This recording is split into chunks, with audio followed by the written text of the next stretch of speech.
Hi there. How's it going? Bonnie Violet here, a queer chaplain. And in case you don't know where you are, you have found yourself on my podcast for a queer chaplain. And I'm in the middle of, or actually, I'm ending a series called Faith Leaders 2020. So this will be my final episode this year because, well, 2020 is almost over. So I'm really excited to have our guest. Our guest is in Toronto, Canada. So I don't, you guys know me. Well, some of you know me. I just like to get right in. So I'm going to go ahead and bring James up on the screen. Hello. Hey, how's it going? Good. How are you? I'm good. Good. So do you want to tell us tell us a little bit about yourself? I should have done that in the intro. But do you want to talk a little bit about your podcast?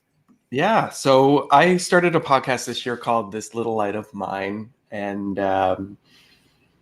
yeah, I just put up I guess kind of a recap of 2020. And it's amazing to look back at this year. There's so much that we can, obviously there's a lot of things that we wish didn't happen this year. But one of the things that I was able to do was to start using my voice. And after years and years and years of hiding so many different parts of me, was able to start talking authentically about how I was raised. And I guess my podcast started at a rehab center, probably around 18 months or last, I guess, October, November 2019. And I was sitting there with my parents and we all had tears in our eyes and said, how in the world did we ever get here? And I just disclosed a bunch of things that they had no idea about my life. And growing up, always knowing that I was gay in a evangelical fundamentalist church environment, home community, I learned how to hide so much of myself. And that led to disastrous impacts and things. But it was all done underground. It was all done in secret. And there was massive impacts on my life and on other people's lives. And 18 months ago, were you in a good space or not so great space with your family?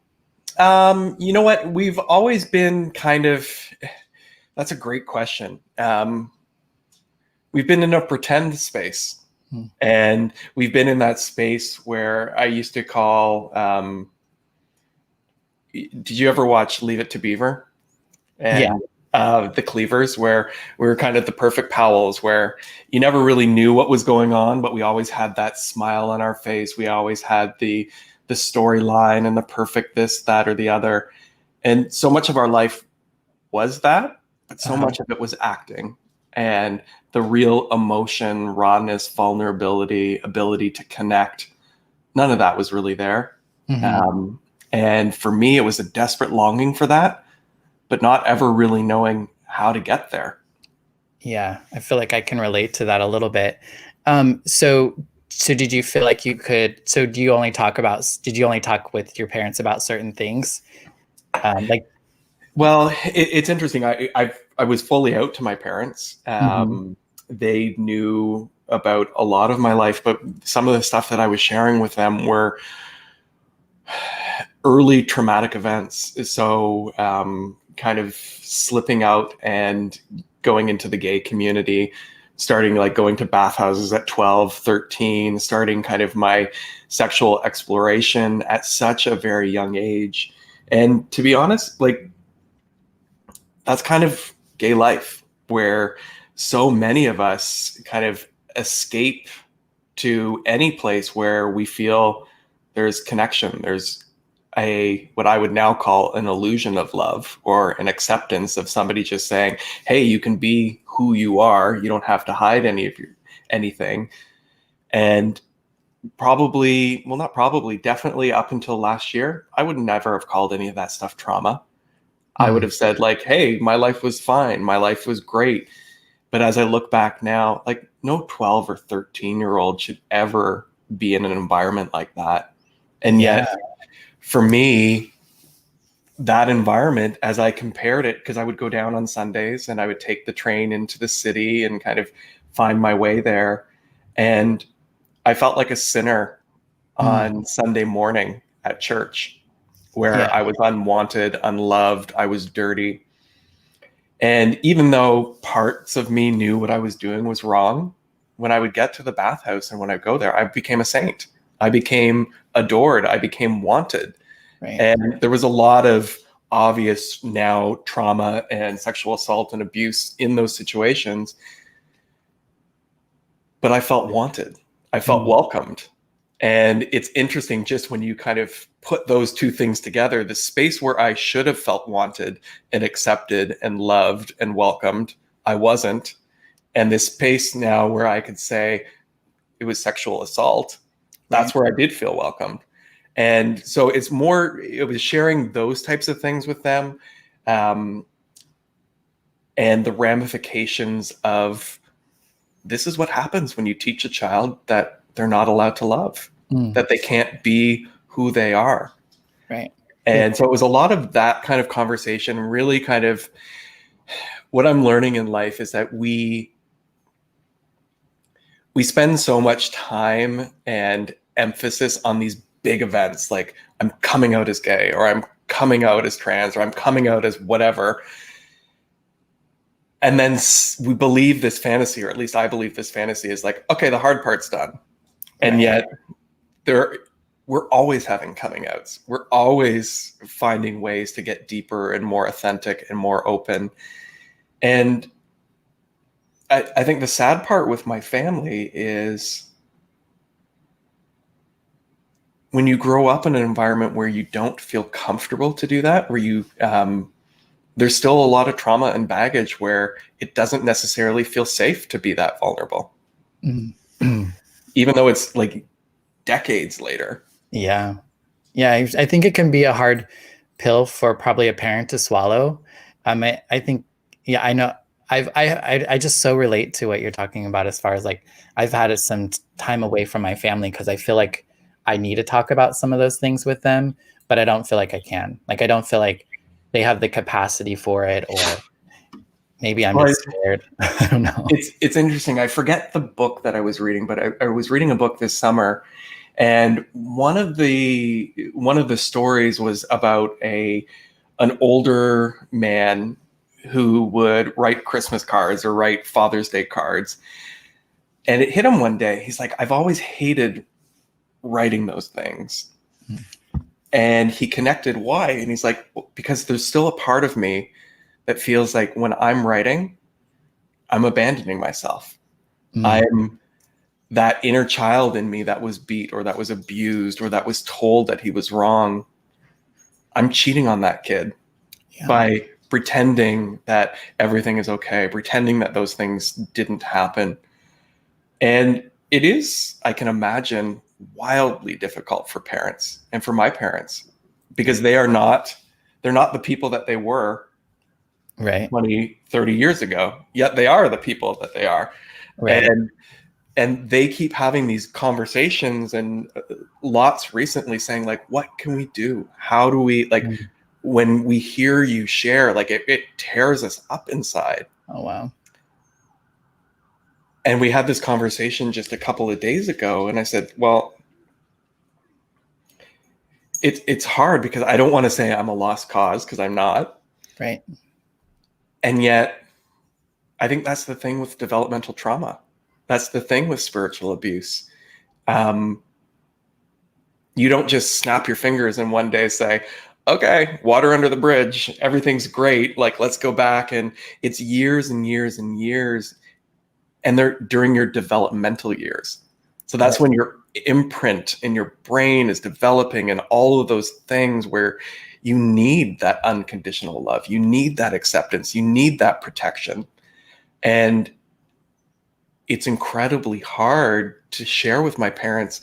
I never felt protected. There's never been one time in my life where I've been able to just kind of take that deep breath and say, okay, I feel protected, or I feel like I can curl up into my parents' lap when I was a kid, or just feeling that safe. Like, I've always had that kind of what's going on kind of trauma response, like very alert, and always knowing, like so many queer people, what's plan B, C, D, E, F, G in case something happens. Right. Was there something that kind of triggered you deciding that you need to have or start to have the conversation with your parents? Like, is it because I think you're around 40 as well? Like, Yeah, I'm around 40. 42? I always forget now that we get older. I'm like, am I 42 or 43? I think I'm 43, 77. Got you. Yeah, I'll be 42 in a couple of months. And I feel like the last couple of years, so I don't know if it's about turning 40. I don't know if it's about I don't know what it is, but for whatever reason, there's like this need to learn about my childhood and to talk with my parents about my childhood, or I just to know more about it, because I just don't remember my childhood. So it's not about me, but what kind of triggered you thinking, or you deciding you wanted to have the conversation with your parents? So I wish I was as mature as you to want to have those conversations. For me, I was forced into them. And so I think I couldn't not do it anymore. The faking like everything is okay, the moving forward, and my life started to implode into itself. And I wouldn't be as dramatic as to say I had a full mental breakdown, but it was close. And suicidal thoughts and ideations and challenges with work and things that were going on, that it became something that I could no longer ignore. And I could see the same cycles happening with relationships, with work things. And I kept going back into similar situations and being like, what is going on? And it got to a place where I scared myself. And I remember laying in bed one day and I got my iPhone out and got my notes section out. And I just started writing everything. Like, this is what I'm feeling. This is what I'm feeling. This is what I'm feeling. And I read that note to my best friend, Brent, one day, and he started crying. And he's like, that's scary. And he's like, you share that with your therapist? I'm like, well, I think like, yeah, I've talked about all of these things. And what I've learned about myself is that I'm the expert at saying something, but not saying it well branded. And here's the way of like, well, yeah, of course I told you I was having challenges, but you can tie things up with a tidy bow. And I think one of the other things that I'm learning too is that our mental health system, it's severely lacking. And the format and the way that we go about things, and if you're lucky enough to be able to find a mental health practitioner, to be able to afford a mental health practitioner, and to jump through all those hoops to even get there, but then you end up being in these sessions that are 40 minutes or sometimes 20 minutes, and they say, so what do you want to work on today? And I come from a corporate environment where I know that, like, okay, so it's my job to know we've got an hour here. What can we get done in an hour? And so I would take my corporate mindset and be like, oh, well, I can't talk about this thing in an hour. That's like a week-long thing. So I'm going to give you this little thing of like, I'm really nervous about going on this Bonnie Violet show, and can we brainstorm? And I would give those types of things, and we'd work on those, and it would look like, okay, but below the surface was all this stuff. And so I took that note and I read it verbatim to my therapist, and he's like, oh, okay. And that led to one thing to the next, And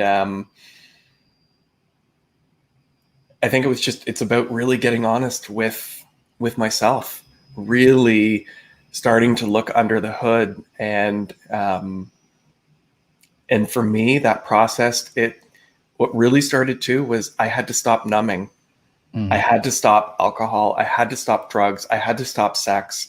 I had to stop all of those things that I would run to. Social media was another one. I was off social media, I don't know, maybe half a year or something. I had like all of those things that would just take up that time and would make me feel like, okay, there's something going on. I'm getting a hit of validation either here or there, or I'm numbing, And once I was able to stop that, I was able to start to notice things. I was able to start to be with myself, to talk about those things, and really realizing that that's where the healing process actually starts.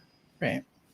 Yeah. Well, and it sounds like those are tough things to deal with anyway, but also like in your family, you don't talk about those sorts of things, regardless of what they are. No. So how have they responded?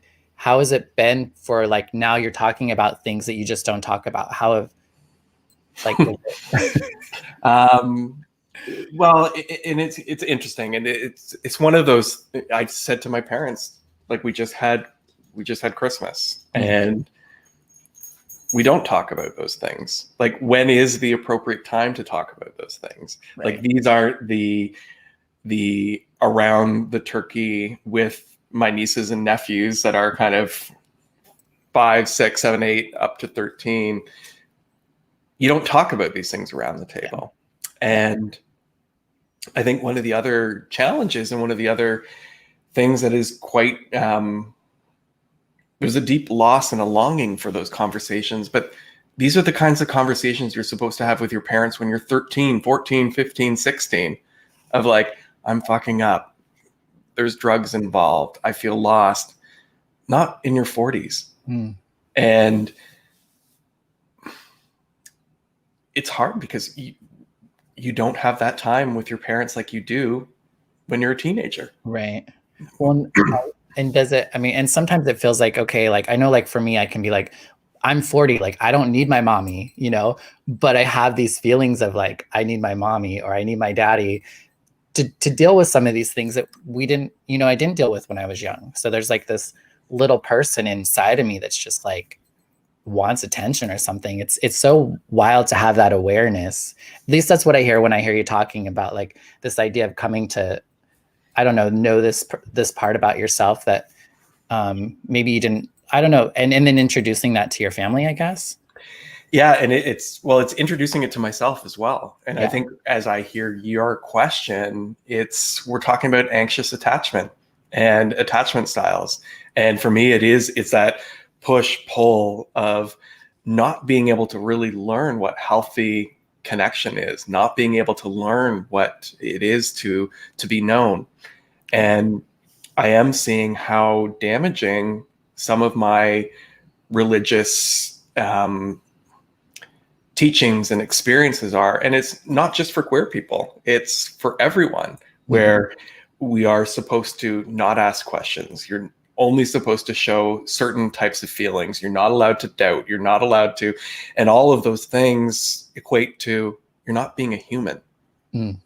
And you don't connect with people unless they see your vulnerability, unless they see your rough edges.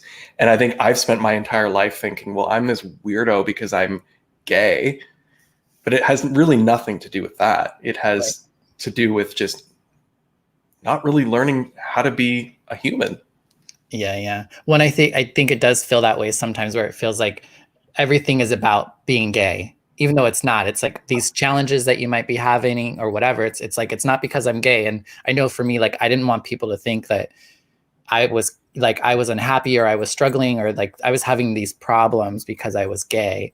Even though that might have been part of it, but it wasn't all of it. Right. And I think that's a huge part, because I can remember we were joking around. We were out on a youth group trip. It was I don't know where we were. It was like in the middle of Ohio or something like that. It was this big like Christian music festival. I think it was called Creation or something, like some Christian name kind of thing. And we were joking around, and I remember the guys, for some reason we were wrestling or something, like we were doing some stupid prank. And I remember one of the guys overpowering me and kind of pinning me down and feeling just terrified and small and little. And I remember making this decision of like, I'm never going to let this happen again. And it was like, how do I get bigger? How do I show them how strong I am, how powerful I am? And I think there are those times in life where we make those decisions and it's like, okay, I'm now making this conscious decision to step into a new role. Right. I don't want to show anybody any unhappiness. I don't want to show anybody any fear or imperfection or loneliness or any of those things.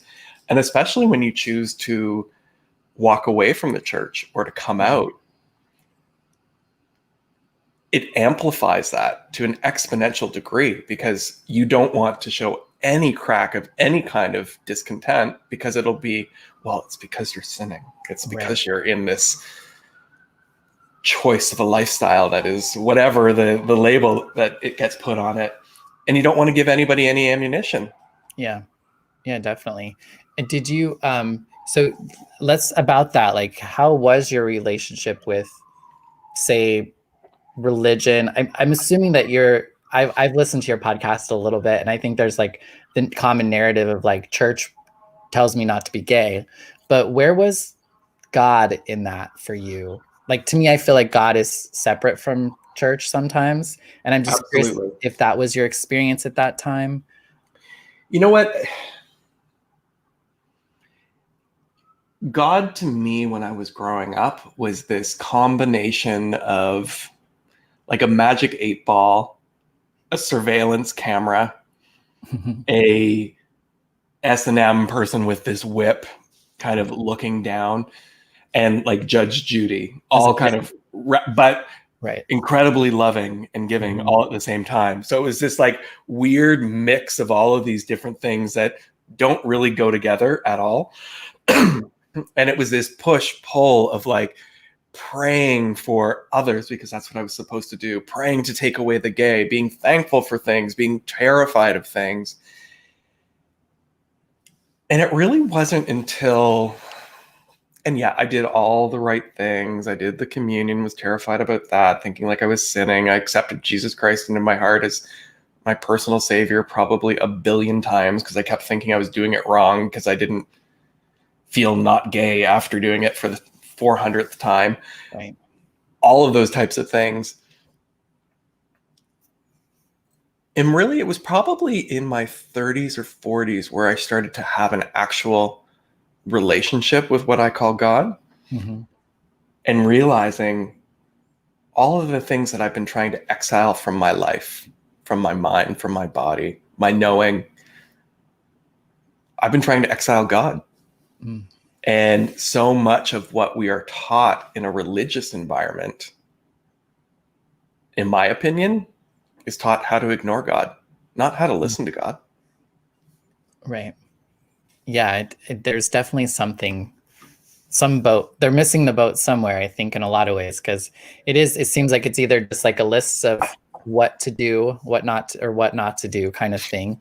And I feel like I think a lot of people, church, I think, is changing for a lot of people. And in a lot of these conversations that I'm having, I'm seeing a lot of people leaving church. And I think part of it is like, I feel like church only takes you so far. It's kind of like I'm in recovery, and it's like I can I can do recovery, I can stay sober, I can do the things that I need to stay sober, but there's more to it than that, right? Like it's beyond that. So I feel like that program, that system can take me so far, but then the rest is up to me and what I would say is God or whatever.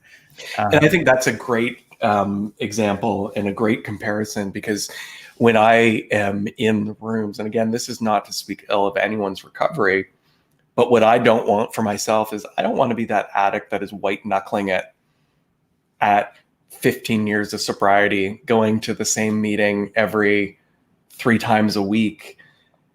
To me, that's not living. yeah.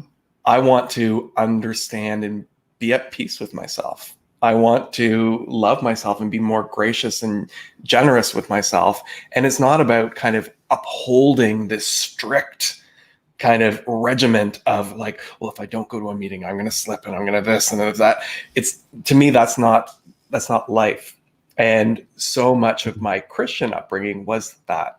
It's like, well, we have to show up. We have to, and if you're not 10 minutes early, you're not on time. If you're not dressed this way, if you're not doing these things, like, and it was just rule. And it was anxiety inducing. Mm-hmm. And it's interesting because we teach children that we are all individual snowflakes. We all have one of a kind fingerprints. Right. God created us special and unique, but we all have to follow the same rules exactly. And Right. like, it doesn't make any sense. And what is going to be fruitful and empowering for you isn't necessarily going to be the same for me, or maybe it is. And we need to be able to hold both together. And I think one of the things that I'm really learning now is, what is truth? Mm. And truth is what we know. Yes. Truth is what we get when we go inside. It's not from a man, usually a white man, standing up behind a pulpit telling you what your truth is.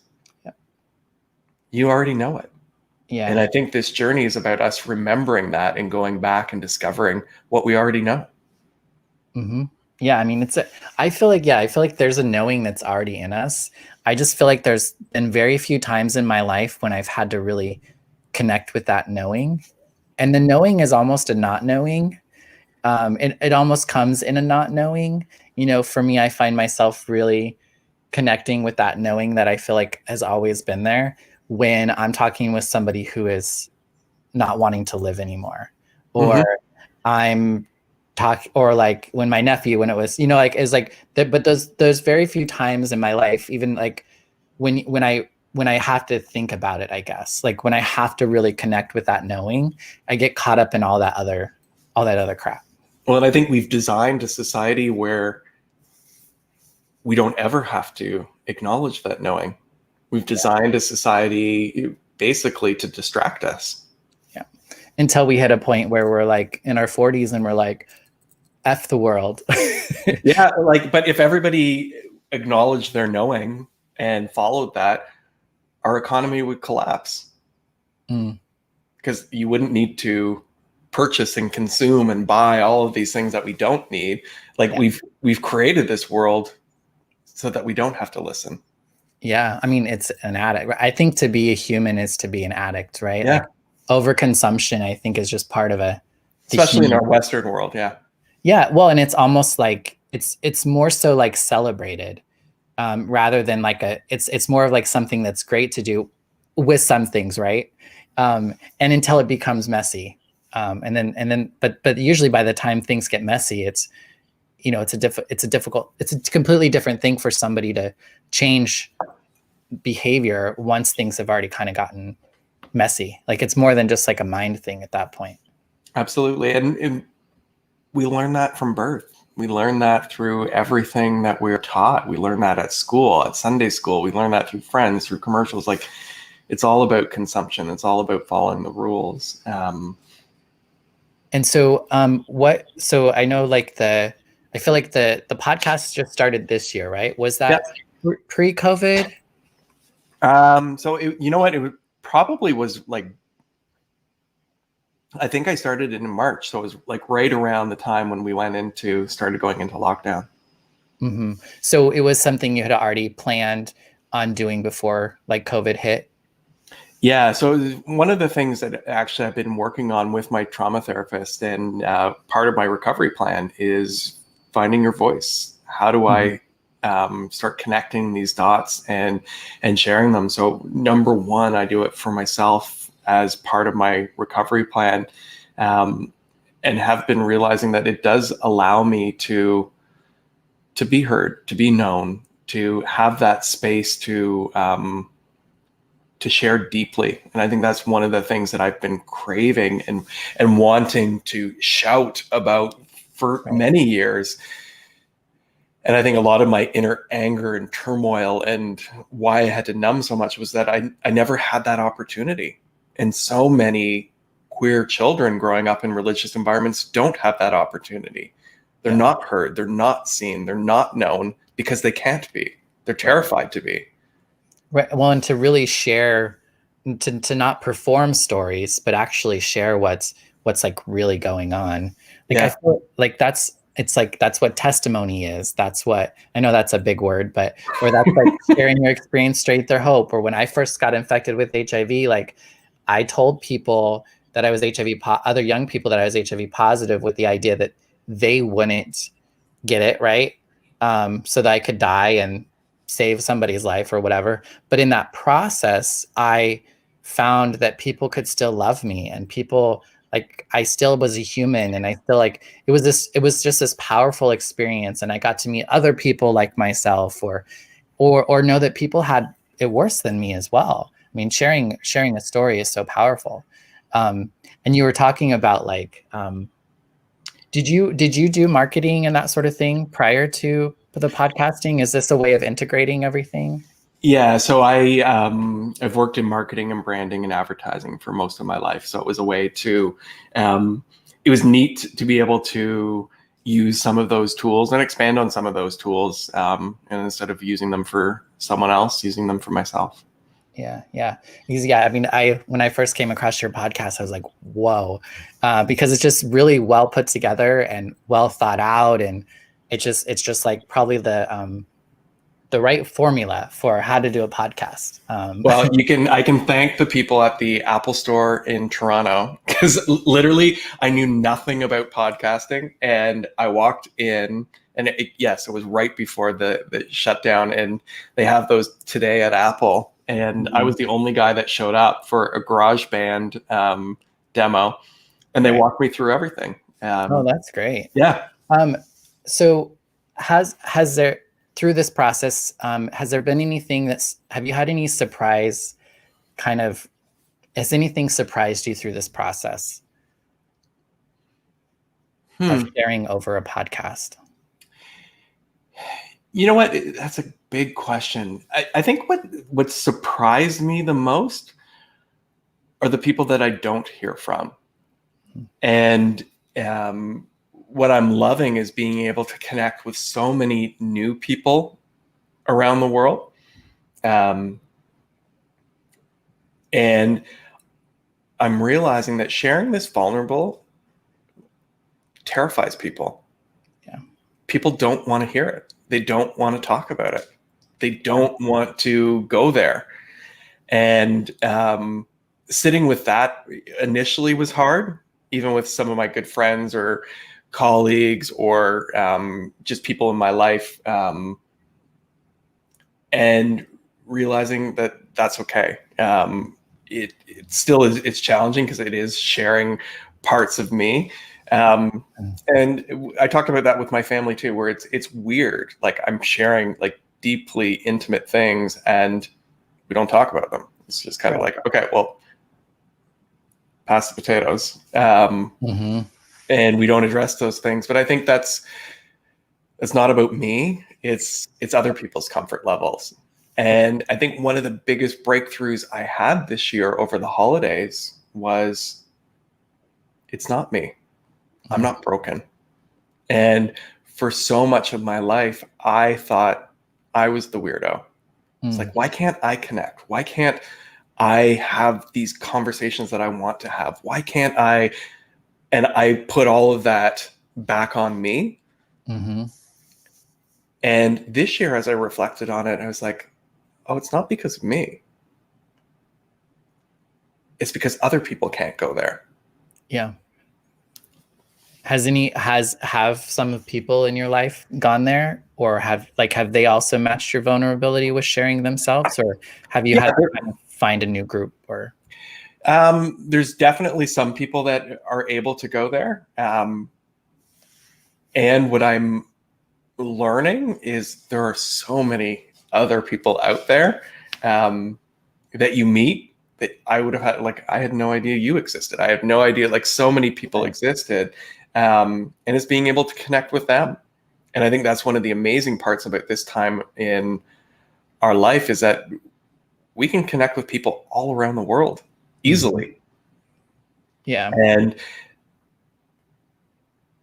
there's a loneliness to that and an opportunity in that, because I think we are all speaking I terms, like, I have this healing fantasy. Like, I want everything in the bubble of family and friends that I grew up with to, like, just poof and magically, well, I'm sharing now. Let's all kind of go back to that, like, I don't know, Beverly Hills 90210 kind of hanging out gang where we're all perfect.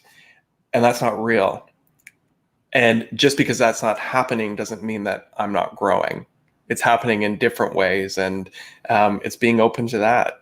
And somebody asked me a question a couple of weeks ago saying, well, do you still go to church? And I was like, well, no, I don't. And then I thought about it again after that conversation had ended. I was like, oh, I answered that incorrectly. I do. Every Wednesday night, I meet up with a group of individuals on a Zoom call from all across the US. I think I'm the only Canadian. And they're queer people of faith. They're straight people of faith that have left their churches because they could no longer stay in churches that had those beliefs. Mm-hmm. And we spend like a half hour just kind of shooting the shit and catching up with everyone. And then we talk about topics. It's not kind of like a sermon type thing, but we talk about things and we share our lives with other people, and we're there for them, and we can encourage each other and lean on each other.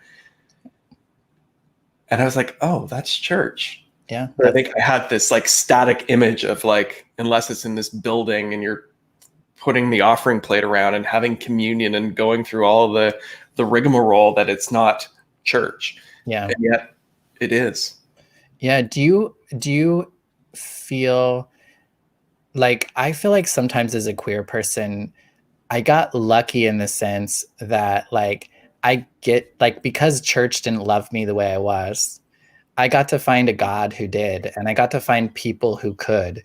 And in some ways, I feel like my life is so much better than if I would have just stayed, I don't know, in that life, if you will. So I'm grateful to be gay, because I feel like it's caused me to, I don't know, just see the world differently, for sure. Yeah, I think definitely it allows us to see the world differently. It allows us to open things up. I remember one of the things my dad will talk about is he asked me a question when I came out, or when I was outed, and I haven't shared that part of my story yet, but one of his follow-up questions was something around like, if you had to choose, would you choose this? And I was like, of course I wouldn't.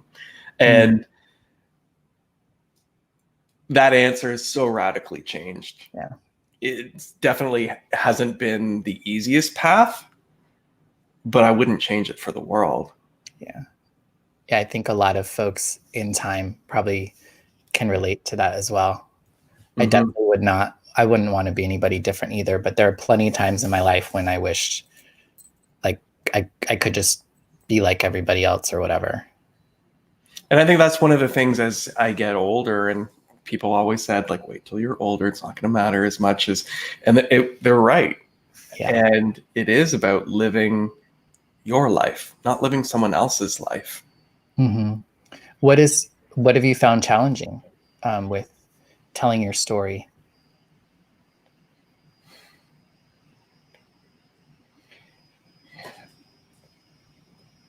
I think what I find frustrating about telling my story, and maybe this is similar for you,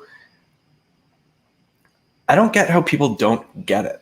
I don't get how people don't see that some of the churches, some of the beliefs, some of the rules and regulations, and some of the things that they're part of, like, it's killing children. Yeah. And it's not this, well, it's the difference between church and state. Let's just not get involved. And, well, you know, they do a lot of good things as well. And yeah, they do. And we need to protect our children. Mm-hmm. And as much as you and I can be talking about this now, there still is the 8, 9, 10, 11, however old you and me sitting in these environments being taught the exact same things that we were taught back then. And a lot has changed, but a lot has not changed. Yeah. I think one of the things that you do, I think, really well at the beginning of your podcast, you kind of talk about that. Like, what would it have been like if you were affirmed as a gay person in church, as, you know, as a preteen, and then onto life, and what would our lives be, you know? Yeah. Like, and I think that it's interesting. Have you read the book Cast by Isabel Wilkerson? I haven't. Oh my gosh. It is, I would say, like, it should be a mandatory read for everyone in North America. So it's Yeah. all about the Black experience and history in the US. And the part that I'm kind of talking about this week on my social channels is just that, like leadership in America and how many people got their roles just because of who they were, not because of innate leadership qualities and abilities. And what would our world look like if we did recognize everyone's skills and abilities? Hmm. And we look around and we call America the Great. We call like all of the things that we invent and all of our corporate leaders. And yet, how many people have been excluded from those opportunities just because of who they are, because of their skin color, because of their gender, because of whatever? And we're all missing out on that. And think of like all the inventions that could have happened. Think of all of the diseases we could have cured, or the whatever, like all of those different things, if we had the best of the best in the positions that they could have been in. Right, right. Do you want to share with us a little bit about the topics that you go over on your podcast? Yeah, so right now, so season 1 kind of is covering what was the problem. And so talking a lot about religious trauma syndrome, talking about trauma, addiction, suicide, things kind of that nature. I think it'll end. I've got a few more episodes coming up. My next story episode is about validation and how easy it is to get lured into validation around work, around body, around travel, around money, and all of those things, and the illusion that provides as well. Right. And then kind of my coming out story and things of that nature. And then I hope to move into a season 2 if things continue as they're going, and start talking about the solution, start talking about how to ask for help, how terrifying that is to ask for help, how we have to chart our own course. And that was, I think, one of the biggest surprising things for me, is that I'm used to, you go to the doctor, they tell you what to do. Right. You go and you pick up your prescription, or you follow whatever directions they give you. But when it's trauma or when it's addiction, they have no freaking clue. Yeah. You need to do the research. You need to find other people. You need to, and I was blown away. I'm like, what do you mean I need to I have no idea. Right. You tell me, because we're so trained in those things. And yet the people that we consider experts, they're not necessarily experts at all. Mm-hmm. And so helping people navigate that, and just kind of sharing how I did that, and hopefully that can help others. Right. Are you finding more of people at a similar space in life as you, or have you found elders has been something I've had a really hard time connecting with. Have you found people to kind of guide you or lead you through the process, or do you kind of feel like you're a maverick? You know what? It's been really neat. I've had tons of people reach out in and around my age.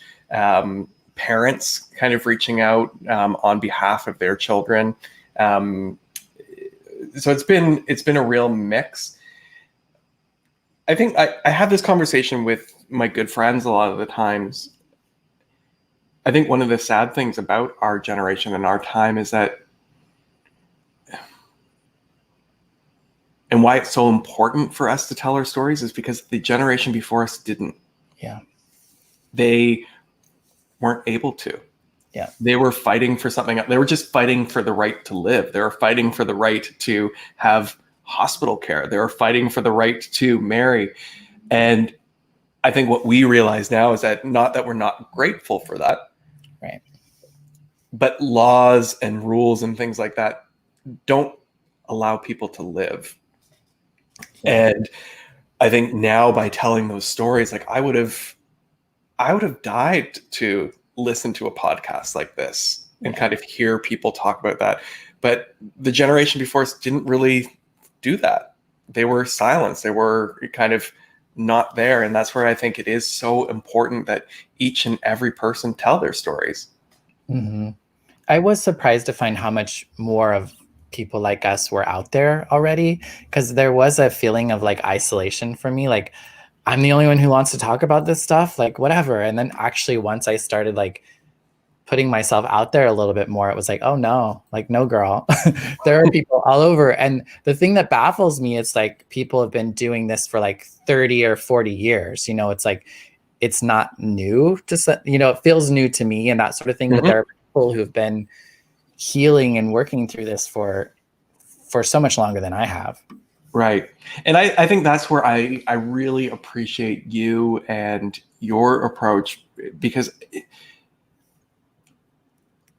the queer perspective, I think that's really what I'm talking about, where we haven't really told those stories. Yeah. And so much what I'm realizing in my life, so much of my queer experience was running away from things and escapism fantasies and not being in my body, like trying to escape that. And I think sadly, what I'm starting to realize is that so much of the gay experience is about trauma bonding, and it's trauma being with trauma and celebrating that and thinking that that's freedom. And I spent decades of that. Yeah. Yeah. I definitely, yeah, I'm just so excited, more excited to try to connect with healed people or healing people rather than hurt people. I like what you just said, you know, I never realized it, but I definitely have connected more with people with our trauma and our struggle, versus our triumphs and our victories. I think they're there, but I think for me, my focus is always on it's always been on the deficit. It's always been on the what's not healed or what's not okay.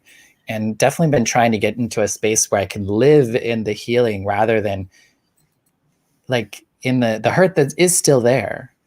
I think that's one of the questions I hate being asked, and I'll ask it of you. Like, who are your idols in that space? Who are the people that you look up to? Yeah, I I don't know that I've found any yet. You know, like I feel like, and I think some of that's been my own inability to really like put myself out there, and also my ability to be like, nope, that don't quite fit. You know, like it's like I'm looking for this exact person to hold everything that I hold, even though I don't expect that and I wouldn't want that, but there's still kind of this desire to find this thing. I guess that's where God comes in play for me, like this thing that actually can hold every part of me. And so I've had to kind of just piecemeal, okay, like I'm dealing with this rape and I can handle it over here, and I have my trans stuff and I can handle it over here. And that's something I really want to get beyond. Like I just want to be all of who I am wherever I am. I want to choose to bring whatever part of myself into whatever experience I want because I want to, not because I don't, because I'm afraid to, or, you know, that sort of thing. And so I think I don't know that I've found integration. I think part of this process is to like bring more people together and find out that there are more of us who are having these experiences so that there is less isolation, in the whole experience. So nobody, I mean, my aunt has been really instrumental to me right now, which is crazy because she's like a conservative Christian, like the last person in some ways,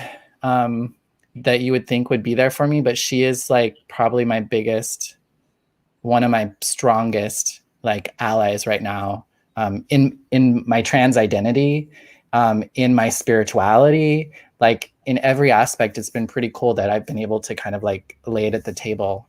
And she's been able to kind of like, I don't know, hold it. It's been pretty rad. I know there's probably other people out there. I just haven't found them. How about you? Well, the same thing. And that's why I hate that question, because you feel like, well, I should have this list of, and even when you think of in the famous realm, like there aren't like, who are we going to say? Like, well, there's Ellen, there's like, Right. there aren't, we don't have those icons. We don't have those people that we look up to. Like, Yeah. like RuPaul, like maybe like there are aspects of those things, but there's not that depth or that connection really that like, and I think that's part of our, as a queer people, where we're at in history is that we are just getting to know ourselves. Right. And if we don't know ourselves, how are we supposed to know others? Yeah. And that's where connection comes from, is it's sharing of who you are deeply and Right. sharing that with other people. And if we can't feel comfortable and safe enough to do that with ourselves, there's no way we're going to be able to do that with others. And I think that's where so much of the relationship crisis, the job crisis, all of those things come from, is because we were never given that opportunity to know ourselves. Mm. Yeah. Yes.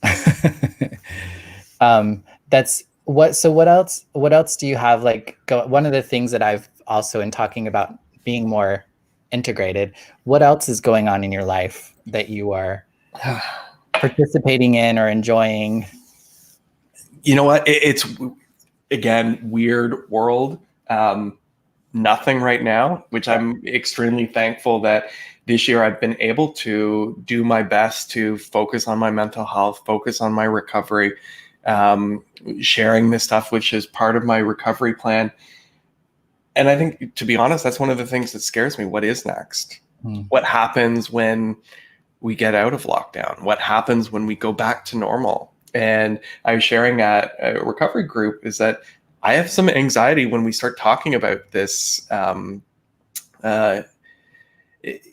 getting the shot, or what is it called? Not the shot. The vaccine. The vaccine. Thank you. Getting the vaccine, because I'm like, I don't want things to go back to normal. I want to move forward to something new. And so that's kind of anxious, but there's also another part of me there's a new calm confidence that is kind of coming in.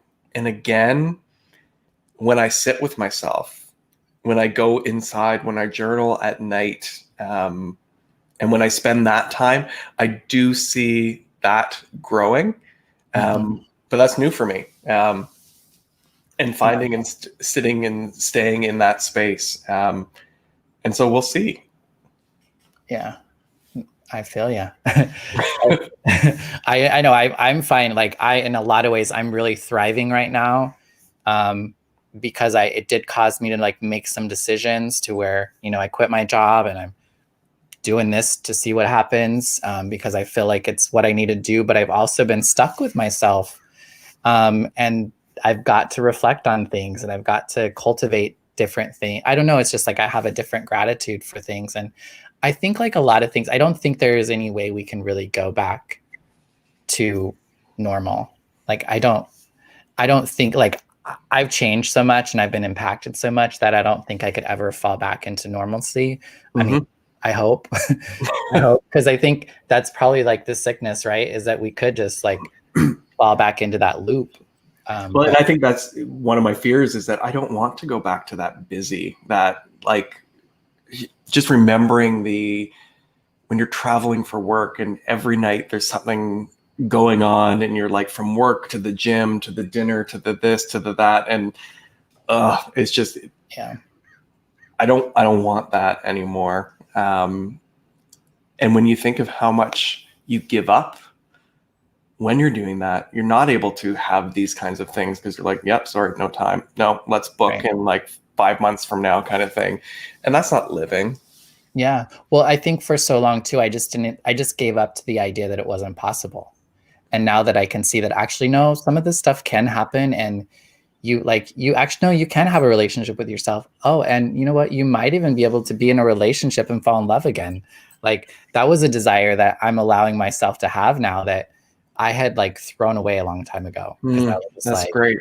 I was like, she's done there. Like, and I thought it was just like this, I told myself it was this great, like, realization. No, that's just how you made, girl. You're not going to have that sort of relationship or relationships. And I realized that I had just given up, that I actually had the desire and I had the want, because I think I'm feeling loneliness and all that sort of stuff, and missing companionship and touch. And it's like, I do have this desire for different way of being in relationship with, not only just people, but also, like, lovers and well, and it's interesting, and I'll use one of the analogies that is so overused, but that caterpillar that goes into the cocoon, And one of the things I learned this year is that when that caterpillar is in a cocoon, it fully liquefies its body. Like it is just this goo. And to think that there's this being, and I kind of feel like I was journaling the other night. I'm like, because part of me says like, oh, you're isolating too much and you should be getting out more and you should be. But there's this deeper part that says, no, like, God, keep me in this space. And I feel like part of my life right now, whether it be this year or this whatever, there's not a time around it. But I feel like I'm in a cocoon. I'm healing. I'm turning into something else. And you're right. There is no turning back. Yeah. It's just about moving forward. And I think some of the grief and loss that I'm experiencing as I look back at much of my 20s and 30s is like, it was almost like Groundhog Day of like the same thing over and over and over and over. And some of the memories that I have, I'm like, wow, that feels like yesterday. But you're like, oh, that relationship was like 10 years ago. Right. That was. Yeah, I feel yeah. So we are getting a little, we're hitting right about our hour mark. And I know that you wanted to talk about a project or an organization. Yeah, so one of the things that I met, one of the groups that I met this year was a group called Beloved Arise. And I talked in my first podcast episode of what I wish my life would been like. And I spent so much time and loved my experience in church youth group, but I could never be who I was. And I met this organization called Beloved Arise, and they're an organization specifically fighting for queer youth of faith. And they are essentially a youth group globally. Anyone can kind of log on. They've got like youth pastors, and they've got social events, and they've got mental health resources and tons of different things. And I just encourage, if anyone is watching this, that is an organization that I wish that I had had growing up. And I think so many church organizations I hear, and I'm going to call it an excuse. Well, we can't change because of our theology. We can't be fully affirming because we are a Baptist church or because we are whatever. Okay. And yet this other organization does exist. And so if you have children that are in that teen area or age group, Beloved Arise has a fully affirming youth group that they can access. And if you're a pastor or your parents of a non-affirming church or of an affirming church, like, there are resources and groups. And so I'd encourage everyone to check them out. They are doing a fundraising drive for the end of the year to provide more mental health resources, to build an app so that this community can be in a safe space for connecting, and to build regular ongoing programs so that you can check in and have a Wednesday night Bible study. You can have a Friday night hangout. You can have these spaces that are so important. And again, just think of what our life would have been like if we were able to be who we are now, but at 14. I know, right? It's look out world. Look out world. I will include, I'll get all that information from you, and I'll put it in the description. So if folks are listening on a podcast or watching it on YouTube or whatever, just look in the description, and we'll get you connected to the organization, as well as the book that you mentioned. I'll put the things that were referenced today. I'll just put in the description. And then your podcast is called This Little Light of Mine, right? And people can listen to that where? So you can get it anywhere podcasts are provided. So you can get it Apple Podcasts, you can get it Google, you can get it Spotify, and also on Instagram. So I post everything on Instagram stories and IGTV. Great. Yeah. And I definitely it's a really great podcast, folks. So I would check it out. James has some great guests. He tells a lot of his own story and experience, and it's just very well done. It's very professional. So lots of really good stuff. So check it out. Thank you. Is there anything else that you would like to say or share before we go?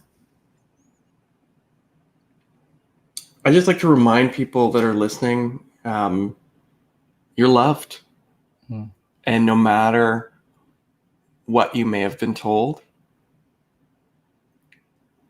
you're loved for exactly who you are. And it doesn't matter your sexual orientation, your gender expression, your gender, your skin color, your height, your weight, your job, your bank account. None of that matters. And you don't have to choose between any of those things and your spirituality. You get to have both. Yeah, you get to have all of that. And we are designed to be exactly as we are. And the only person that gets to tell you how you were designed is you.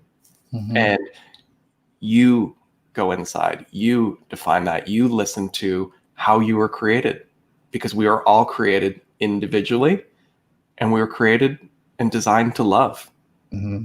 and to be in love. Yes. Yes. And to be connected. For sure. Yeah. So you don't have to do it alone. If you're feeling alone, if you're feeling like you're feeling a way you shouldn't feel, that's normal.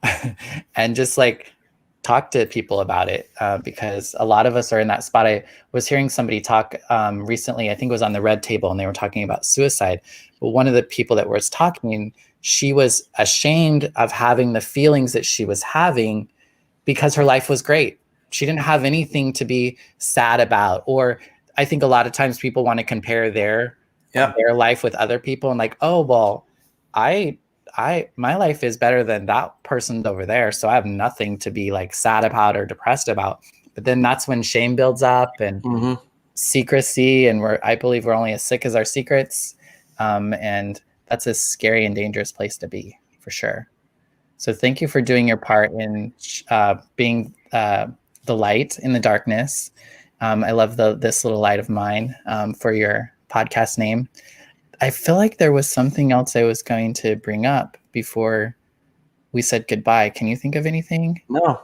It's just like hanging out right here. But anywho, I want to thank you so much for joining me today. I wish you the best of luck in everything that you pursue from here on out, and hopefully we stay in touch. Yeah, absolutely. I would love that. All right. Well, I have this little, and thank you for folks who joined us today. Feel free to reach out to us if you have questions or comments after today. So I have like a little outro I'm going to play, and we will call that the final episode of Faith Leaders 2020. Bye-bye. All right. Thanks so much.